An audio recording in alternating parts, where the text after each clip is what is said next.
My guest at this time is the owner of Game Changer Wrestling. He's going to be hosting Fight Forever this weekend, Friday and Saturday. It is Brett Lauderdale. Brett, thank you very much for taking the time to chat with me here today. Nick, it is always a pleasure to speak with you. You sound so dramatic. You sound kind of like a He-Man villain or something. No, it's just the delivery at this moment, but it is of course always a pleasure to speak with you. You are a valued friend of GCW, so wow. Anytime I can chat with you, it's a blessing. Well, good, man. Well, we got a lot to get to here today. You are doing something really big and exciting here with Orange Crush, Fight Forever. Now, we're going to be releasing this on Friday, so we're going to pretend as if this is starting tonight, 8 p.m. How did you come up with Fight Forever? This is a very ambitious endeavor, 24 hours of pro wrestling action. Well, so the idea of Fight Forever, this 24-hour thing, has actually been something that I've wanted to do for a couple of years now. The actual 24-hour part, I always thought, wow, it would be so crazy to do a 24-hour show.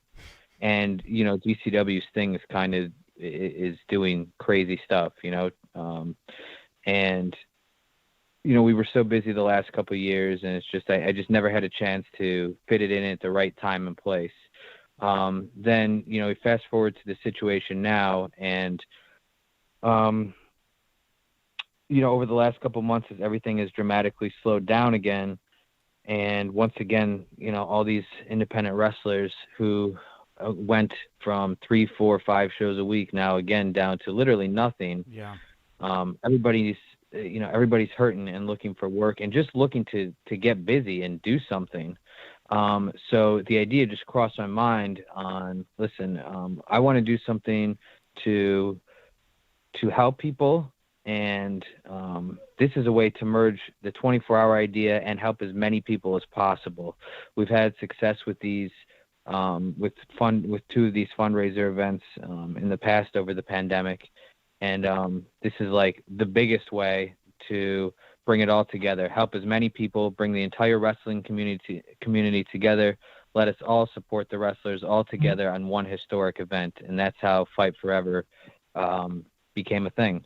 Yeah, and so this is what, free to stream, and then fans, as the show is going on, they can donate to the show, right? Making sure we get this right? Absolutely. Yeah, absolutely. And actually the donation page is open now. If you go to GCW social media, the link is everywhere. Great. But so the show will be streaming live and free for all 24 hours on both the GCW YouTube channel and also Fight TV. It'll be simulcast on both, live and free, the entire thing. The donation page is open now and will be open, I think, until it's either 24 or 48 hours after the conclusion of the event. So even if you check in late and you're watching bits and pieces, or even going back and watching it when it's over, you'll still have the opportunity to donate into the fund. Cool. And the other and hold on, Nick, and just for the record, it's been said a million times, but just a reminder, 100% of those proceeds, every dollar that goes into that donation pot, that's all going to the wrestlers. GCW is not taking a cut of that. There is no management fee or anything like that. I mean, once Indiegogo takes their processing fee, 100% goes to the wrestlers. And so this event too, you're bringing a lot of people here together, Brett. Talk to me about how your protocols have evolved, because you are one of the only people that has continued to be able to do shows throughout the pandemic, and it seems largely very safely. How have these protocols evolved up into this, what's going to be a very big show here you got going? Sure. I mean, obviously, throughout the course of the last, what is it now, 6.5 months since we resumed shows in June, obviously a lot has evolved in how we approach it all and how you can, keep things as safe as possible. And it's, a work in progress as we learn more and guidelines change and we learn more about COVID itself. I can speak to this event. Obviously, this is another big challenge. Off the top, and I've gone as far as to post this on social media and make it as public as possible so that nobody can say they didn't know. Sure. Everybody that will be in the building for this event is required to have a COVID test, and we actually have one of our referees, Adam Galt, is actually like our designated COVID guy. He's the one. He's got the master list. He's going to make sure that if you come in this building, that you have either submitted your COVID test or you have it on your persons before you get in the building. So we're not just saying it, we're enforcing this, and we have the receipts to back it up, so to speak. So, there will be no, I forgot to take it or anything. Like we're really cracking down on this. In addition, we're going to do our best to map out a schedule so that there's not, 100 wrestlers in a locker room at the same time. Right. As you've seen, we've broken down this 24 hours into blocks, 1 hour or 2 hour blocks of matches.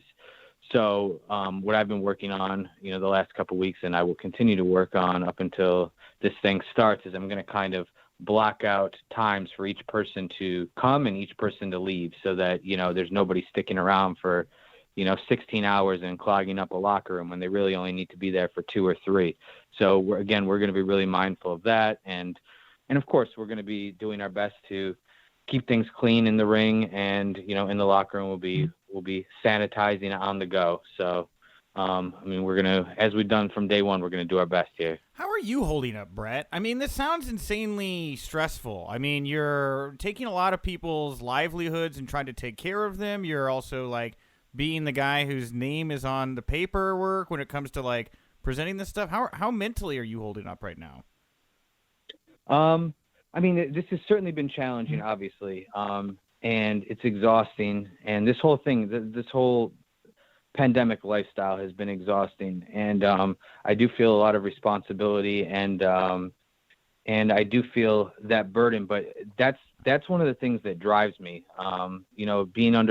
Being under pressure and taking on these challenges and these responsibilities. I personally kind of feel like if I'm not doing that, then I'm not doing my job. So I like challenges like this, and I'm willing to put my name on it, and I'm willing to take the shots if I have to in order to benefit, for the greater good. If I can help 50, 100, 150 people, I want to do it, and I'll do whatever it takes to do that. And if that means that my life is going to be stressful for a month, in the long run, it's going to be it's for the greater good, and I thrive on that. So bring it on. Yeah, well, looking down the pipe here, one thing that's people are starting to talk about, Brett, is light at the end of the tunnel, right?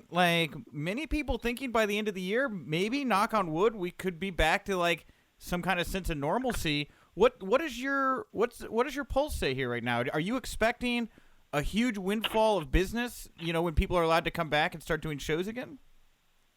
Well, I would love to tell you that I think, sold out 1,000-seat shows are right around the corner, but in reality, I have no idea. I don't know any more than you do or any more than anybody else does. Sure. This whole thing has been unpredictable, and everything is on the fly. So, I'm optimistic, and I want to remain optimistic. And of course, I'm looking forward to getting through the worst parts of this thing. But, I don't have a calendar on my wall that says by this date we're in the clear. Yeah. So, it's just we're just going to continue to do our best as best we can. When we can, if we can run more shows, then we'll run more shows. If we have to scale back, we'll scale back. But the one thing that I'm not going to do is just give up and just throw in the towel and say maybe next year. I will take on these challenges on behalf of GCW, and I know that our entire crew and our locker room wants to keep going as best we can. So we are going to keep going, and hopefully there is, as you say, a windfall. And I think when you say a windfall, you mean, the enthusiasm will return. Exactly. And the people will return. The example I've heard everybody use 100 times recently is, after the 1918 pandemic, baseball saw its biggest audiences ever. People are trapped in their houses here, desperate to get out. Right. As soon as you can safely do it again, whenever that date may be, I would imagine you're going to be, I don't know how quick, but you've done a good job, Brett. I would imagine you guys are going to get back to normal business pretty quickly. I think that the fans are there for it right now. Yeah, that's the goal. We're of course all of our guys are ready to go. We never stopped being ready to go. And 2020, obviously, as has been discussed, was supposed to be a huge year for us. And just because all that didn't happen, it doesn't mean we're not going to try to make we're not going to try to do all that in 2021 or 2022 when we can. All the same motivation and determination is still there. And of course, we're going to be ready to go. And, as things open up, we'll continue to expand and do more things. Yeah, for sure. Well, there was some news already you guys have made, big news for Fight Forever, and it wasn't even like anything that's going on. It's about something that's not happening, right? Last second, Cora Jade, Elayna Black, whatever you want to call her, we find out is going to NXT, and then Joey decides to announce that he's going to wrestle her or something. What happened here with this match? What was going on? Yeah.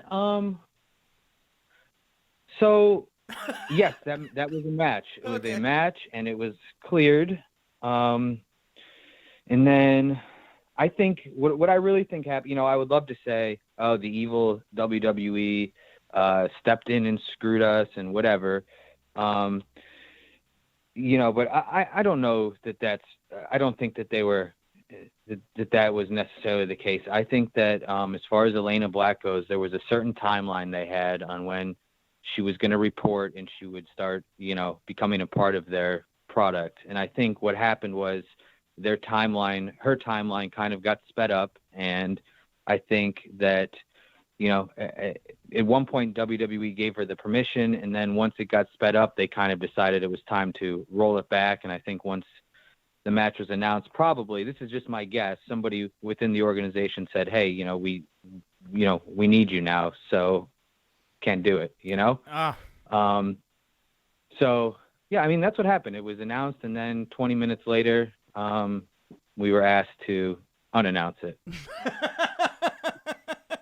I just figured Joey was just trying to cause problems. I thought he was just troublemaking, making this match happen. Joey's always going to be a troublemaker, yeah. but yes, I do. But I mean, I don't think there was no secret fuck yous going. Oh, sorry for the language. There was no secret secret intent going on there. Joey's an opportunist, and it was a big match that we had agreed to, and it became bigger once it was announced that she signed, and I think he's just trying to hype it up. Yeah, and the thing about Elayna Black is, too, man, everything you touch, Brett, usually becomes very, very popular. But, man, she hadn't even been around for a minute, I feel like. I called, a couple matches at Warrior. I remember I saw her a little bit around freelance and stuff. But, I mean, the rate at which she went from training to being signed by WWE, correct me if I'm wrong, but that was a little bit quicker than normal for most people, right? I would say it was pretty quick for her.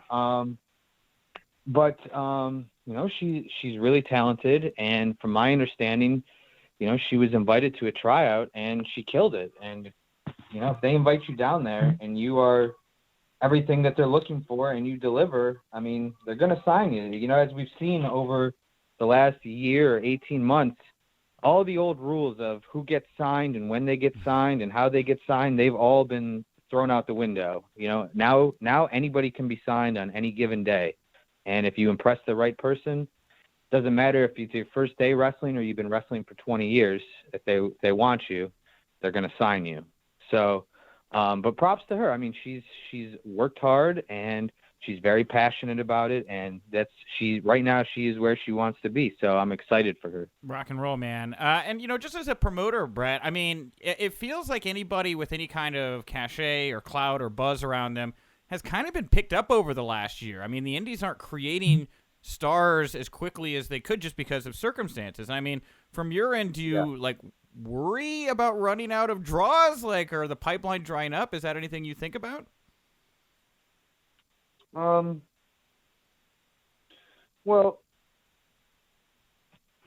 I wouldn't say I'm not worried about, the pipeline of talent drying up, at least not right this minute. I mean, we've seen new stars pop up, every month. And I think really what we're learning is that the talent pool was way deeper than we thought it was. And there was all these people who were this good this whole time, and it's just it was so there was so many good names that a lot of these people we're seeing now just hadn't had the opportunity yet on bigger platforms. So, you know, I'm definitely I'm not worried at this moment anyways. I mean, if they decide to sign another 500 people maybe next month, maybe I'll be worried. Yeah. But there's a lot of young and talented people out there that are working hard and getting better every day, and I think they are going to continue to refill this pipeline, at least in the immediate future. And I mean, I know personally, I mean, I still have a list of people, you know, that I would love to be able to work with, and we just still don't have room for them. So, you know, I'm excited in that respect. Okay. So long story short, you're not concerned. It sounds like the pipeline is still very healthy in your opinion. Like there's still people that have been untapped that you would love to give a shot to. Yeah, for sure. Absolutely. Okay, cool. Well, let's talk a little bit about some of these blocks here. We had Alley Cat on just the other day. She was talking about real hot girl shit. What's it been like for you watching Alley kind of grow? I mean, we talked about her match with Gage. I mean, that seemed like a big leap for her. What's it been like for you watching Alley Cat come up here the last couple of years? I've loved following the evolution of Alley Cat. She's awesome. She's a great performer. She's passionate. She's motivated. She's hardworking. She's down for whatever. She's not afraid to tackle, you know, anything thrown in her way, whether it be a match with a bloody match with Nick Gage in her hometown. She'll do it. If it's you know, a standard run-of-the-mill singles match, a women's match, anything that's been thrown in front of her, she has the ability to adapt. She's very versatile and she's very talented, and I love watching her as a performer. And then having her kind of take over this role at Fight Forever, letting her literally, you know, book and put together her own 2-hour block has been fun too. I mean, I would not have invested all the time and resources that we have in Alley Cat as a GCW performer if I didn't trust her and think she was capable of doing something like this. So I love putting people like her in these positions, just like with Epi or AJ Gray.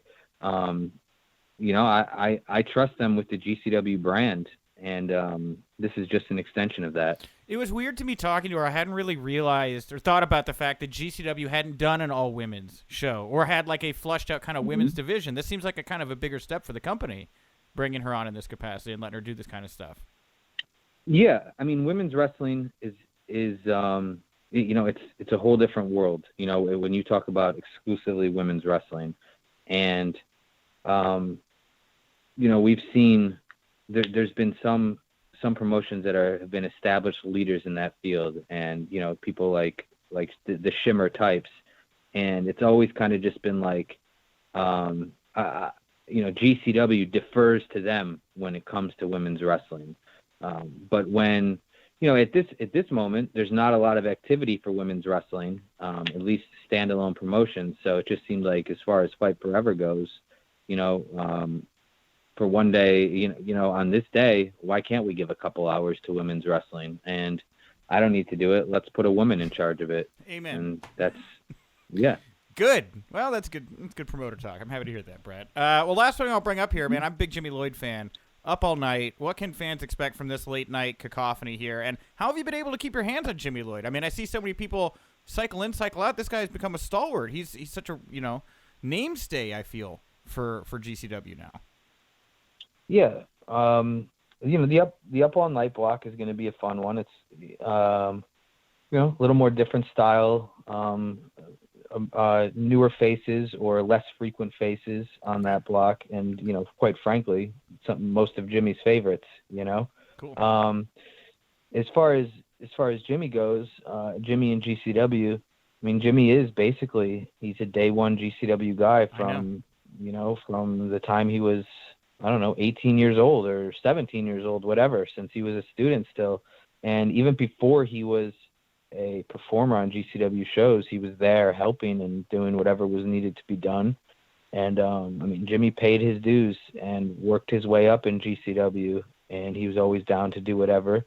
And, I mean, he is he stepped up when needed. I mean, let's remember, he was the main event of Spring Break 3, night 1. I know. Masashi Takeda. Yeah. So he's battled. I mean, honestly, Jimmy Lloyd he's a 22-year-old veteran, which is crazy to say. I know, but, man. I mean, look at the people. Yeah, look at the people he's wrestled just in GCW. He's wrestled the who's who and the best of the best, and he's wrestled all around the world. So, I mean, the sky's the limit for Jimmy if he continues to put in the work and he trains hard and he continues to stay focused. I mean, there's no telling what he could accomplish. Rock and roll. Well, Brett, best of luck this weekend. Thank you for all the work you've done to keep independent wrestling and pro wrestling alive here. Is there anything you want to plug, promote, put over here? Where do you want to send people to find this, watch this, support this, all those great things? Yeah, so once again, Fight Forever, 24 hours of live, continuous streaming wrestling to benefit independent wrestlers. It starts this Friday, January 29th at 8 p.m., and it goes for the next 24 hours. It will stream live and free in its entirety on the GCW YouTube page and on Fight TV. You can donate. You can get involved if you just want to make a donation. Head over to GCW social media, which is Twitter is at GCWrestling_, and Instagram is at Game Changer Wrestling. The links to donate are on those pages. If you want to get more involved, if you'd like to become a sponsor, you can email us at gamechangerwrestling@yahoo.com. And there is actually, Nick, we have over 120 sponsors as of the time of this interview. So wow. It's been amazing to watch the entire wrestling community come together on this, all for the good of the actual independent wrestlers themselves. So yes, please watch. If you want to get more involved, contact us. And if you have some bucks to spare, please donate.